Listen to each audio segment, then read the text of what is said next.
Невероятно легкое и хрустящее, с густым шоколадным ароматом и нежным ванильным кремом. Попробовав домашнее печенье Орео по моему рецепту, покупать магазинное больше не захочется. Особые хитрости помогли мне сделать это печенье очень рассыпчатым, оно буквально тает во рту. Привет, друзья, меня зовут Галина Артеменко. В этом видео готовим популярное шоколадное печенье Орео. Получится намного дешевле и, конечно же, натуральнее. Естественно, оригинальный рецепт знают только те, кто работает на производстве, но мой вариант получается очень похожим. Проверьте и напишите, что думаете.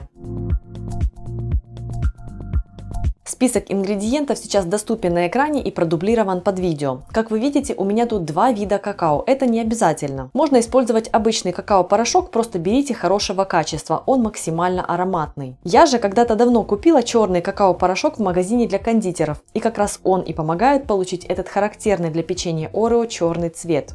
Процесс приготовления теста очень простой и быстрый. В чашу комбайна отправляю муку, сахарную пудру, щепотку соли и разрыхлитель. Затем всыпаю крахмал и какао-порошок. Какао-порошок и крахмал как бы разбавят глютен, который содержится в муке, благодаря чему печенье получится очень рассыпчатым и хрустящим. Именно поэтому в рецептах песочного теста так часто встречается крахмал.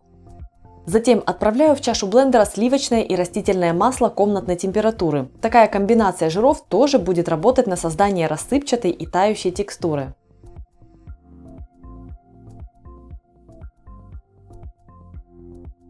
Включаю комбайн и жду, пока все ингредиенты равномерно смешаются. Теперь, чтобы тесто собралось в шар, понемногу вливаю в комбайн 1-2 столовые ложки воды. Нужно совсем немного. Вот такое тесто получилось. Теперь его нужно отправить в холодильник на пару-тройку часов. Чтобы сэкономить время, я расплющиваю тесто в тонкий пласт, затем убираю в морозильную камеру на 15 минут, после чего еще минут на 15 в холодильник, после чего уже начинаю с ним работать. Щедро присыпаю рабочую поверхность мукой и делю тесто для удобства работы надвое. Так как я понизила содержание глютена в тесте при помощи крахмала и какао, тесто более нежное, поэтому работать с ним стоит осторожно. Слежу за подпылом и быстро раскатываю его до толщины в 2-3 мм.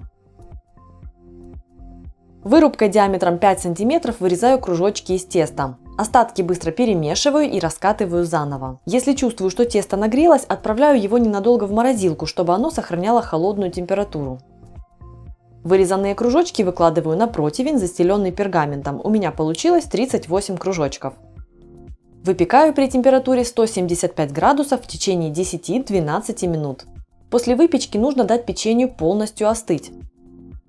Этим временем готовлю крем-промазку. Для этого просто смешиваю сахарную пудру с ванилином и маслом комнатной температуры и растираю. Сперва кажется, что из этого всего ничего не получится, но подождите, нужна пластичная плотная масса. Вспомните, какая она в оригинальном печенье.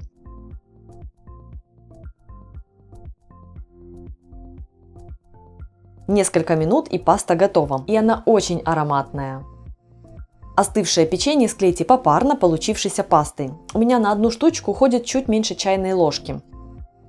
Распределяю пасту, сдавливая половинки печенья, но делаю это очень аккуратно, потому что печенье нежное. Лишнюю пасту снимаю пальцем. Так удобнее, быстрее и аккуратнее всего. Естественно, он чистый, друзья, но кто не хочет так, делает по-своему. Печенье готово сразу после склеивания. Только представьте, какой аромат и какая текстура. Если мой рецепт печенья Орео вам понравился, ставьте палец вверх, подписывайтесь на мой канал, если вы еще не со мной, и жмите на колокольчик. В следующем ролике я собрала для вас свои самые любимые пироги с яблоками. Так что не пропустите, меня зовут Галина Артеменко, и это канал «Жизнь вкусная».